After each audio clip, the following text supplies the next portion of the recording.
മാലിന്യം കൂടിയാൽ ഹരിതകർമ്മസേനയ്ക്ക് കൊടുക്കേണ്ട പൈസയും കൂടും.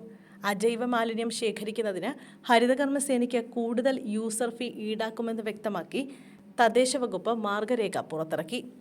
മാലിന്യത്തിനനുസരിച്ച് ഫീസ് കൂട്ടാനാണ് അനുമതിയുള്ളത്. നിലവിൽ സ്ഥാപനങ്ങൾക്ക് നിശ്ചയിച്ചിരിക്കുന്ന പ്രതിമാസ നിരക്ക് 100 രൂപയാണ്. മാലിന്യത്തിന് ആനുപാതികമായും പ്രദേശത്തിന്റെ ഭൂമിശാസ്ത്രപരമായ പ്രത്യേകതകൾക്കനുസരിച്ചും നിരക്ക് കൂട്ടാനാണ് പുതിയ തീരുമാനം. വീടുകളിൽ നിന്ന് അജൈവ മാലിന്യം ശേഖരിക്കാൻ പഞ്ചായത്തുകൾ കുറഞ്ഞത് 50 രൂപയും നഗരസഭകളിൽ കുറഞ്ഞത് 70 രൂപയും തുടരാമെന്നാണ് മാർഗരേഖയിൽ പറയുന്നത്. കൂടിയ നിരക്ക് എത്രയെന്ന് മാർഗരേഖയിലില്ല. തിരുവനന്തപുരം ഉൾപ്പെടെയുള്ള കോർപ്പറേഷൻ മേഖലകളിൽ വീടുകളിൽ നിന്ന് 100 രൂപയാണ് ഈടാക്കുന്നത്. ഇത് സംബന്ധിച്ച് പുതിയ നിർദ്ദേശങ്ങളില്ല.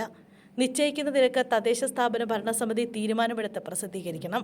വലിയ അളവിൽ മാലിന്യമുള്ള സ്ഥാപനങ്ങളിൽ നിന്ന് പ്രതിമാസം 5 ചാക്ക് വരെ കുറഞ്ഞത് 100 രൂപ നിരക്കിലും അധികമായി വരുന്ന ഓരോ ചാക്കിന് കുറഞ്ഞത് 100 രൂപയും ഈടാക്കണം.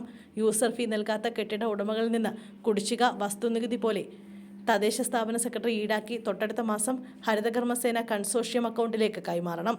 യൂസർ ഫീസിനായി ഉപയോഗിക്കുന്ന രസീത് ഏകീകൃത രൂപത്തിലാക്കണമെന്നും ഇത് തദ്ദേശ സ്ഥാപനം അടിച്ച് ഹരിതകർമ്മസേന ഭാരവാഹികൾക്ക് കൈമാറണമെന്നും മാർഗരേഖയിൽ വ്യക്തമാക്കി.